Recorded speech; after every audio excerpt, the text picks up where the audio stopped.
Well, welcome back to the channel, folks. JD here again with another EcoFlow Ultra X smart meter automation type related video. So if you're here for car finance, apologies.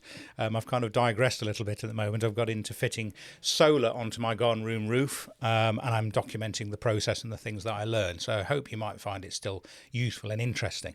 So got me thinking. I'm on Octopus Intelligent Go, which is a smart tariff which provides off-peak electricity. My rate is 6.9 pence at the moment, between 11:30 p.m. and 5:30 a.m, plus any additional slots that Octopus schedule for me. So when I plug the car in and I say, okay, I would like to add 40% of my battery by 7 a.m. tomorrow, it will work out a schedule. Now, that normally used to work unconditionally. They've recently changed it, so they've capped it at 6 hours. So what happens is, if you've, say, got a 100 kilowatt hour battery and it's on 20% and you say, I want to add 80% by the morning, it'll say, well, that's not really possible with a standard home charger of 7 kilowatts. Do you want to cap it to 6 hours, or do you want to charge the extra bit at full rate?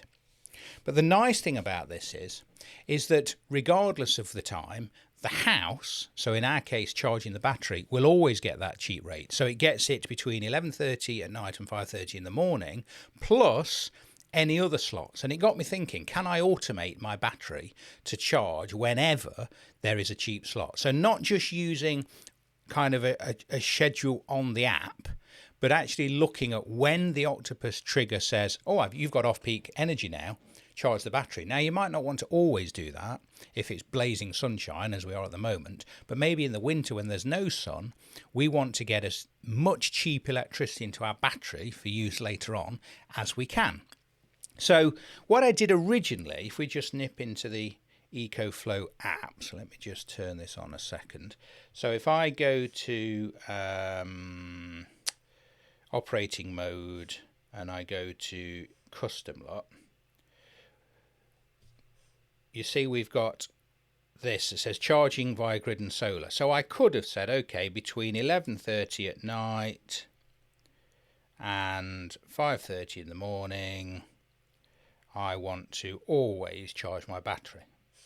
And that will work. That's fine. And then you can set the maximum charge level and the charge power limit.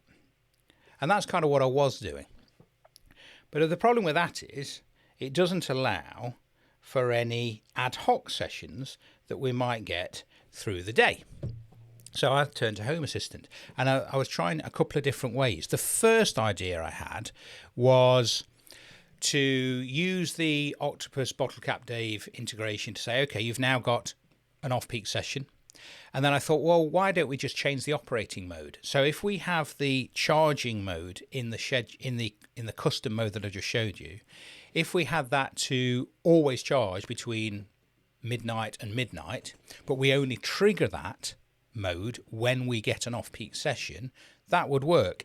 However, it seems that you can't do that. You can only do it through the app. You can change certain modes.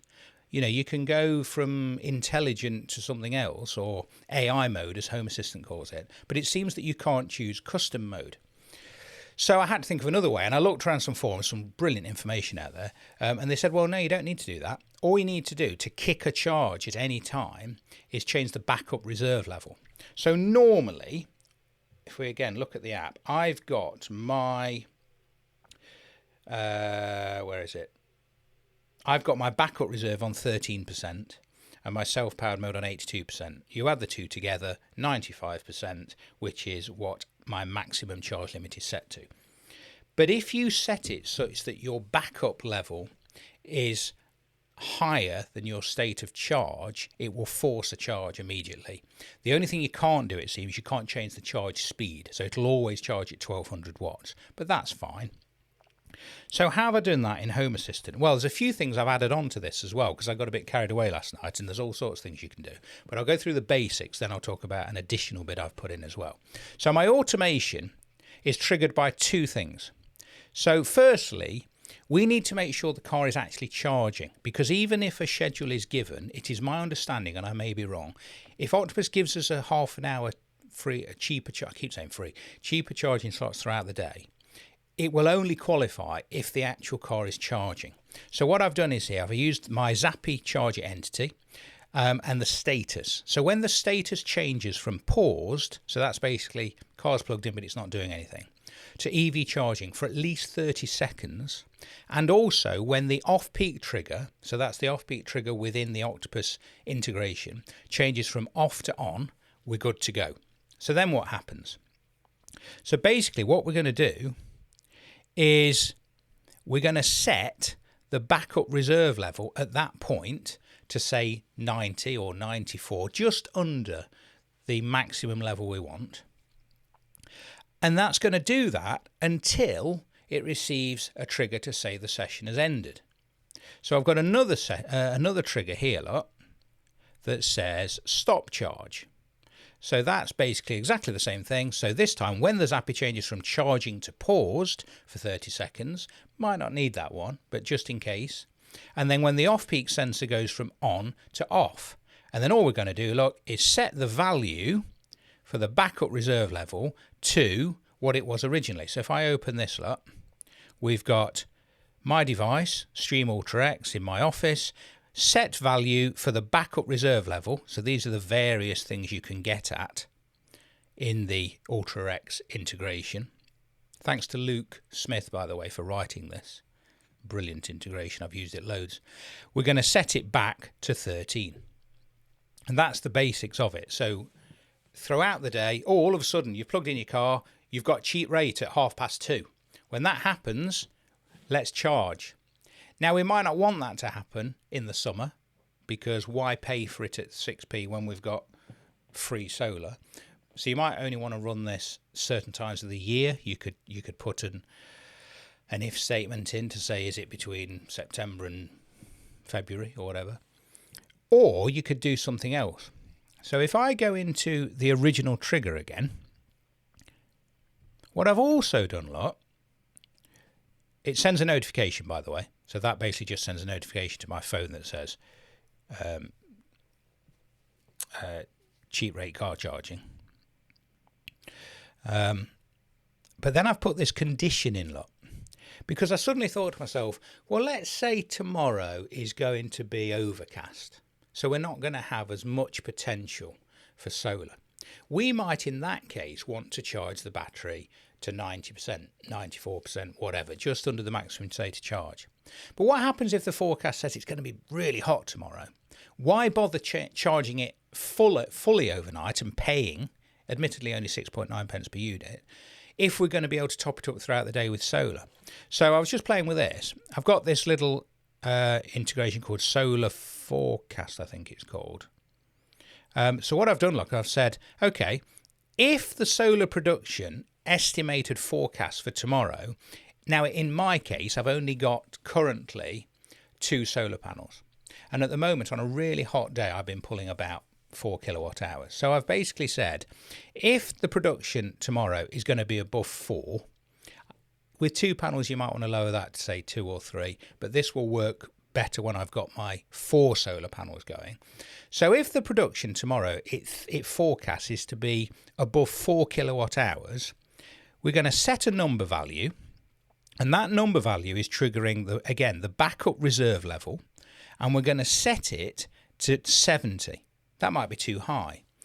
But if we're going to get lots of solar tomorrow, only charge my battery overnight to 70, and then from, say, 6 a.m. onwards, it's going to start drawing that down, and then the sun comes out and it starts topping it up again. If not, so the if else, so if it's sunny, if not, set it to 95. So that's kind of using the solar forecast to say, well, there's no point charging your battery fully overnight or fully during the day or whenever it's going to get one of these charging slots if there's going to be lots of sunshine tomorrow.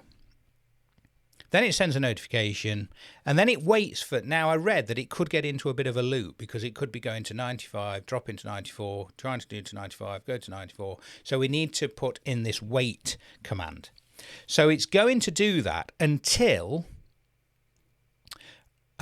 either the battery level is a fixed number of 94. So either it's above 94 then it's going to stop this, or when the off-peak rate changes back to off.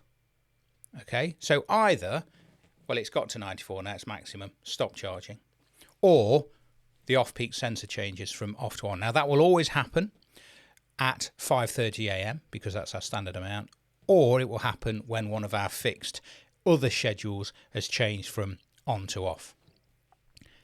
That's pretty cool, isn't it? I like that. So I hope that was interesting. You know, I'm only getting it. I'm not an expert. I'm only getting into Home Assistant, but there is so much you can do. And I'm really looking forward to it. I'm getting a Nibi heat pump fitted soon.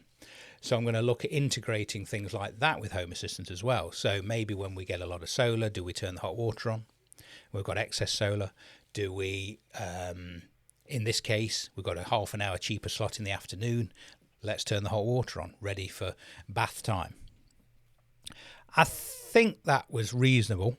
I hope it was interesting. Thanks for your continued support. Do give this video a like, a thumbs up if you've enjoyed it. Please subscribe.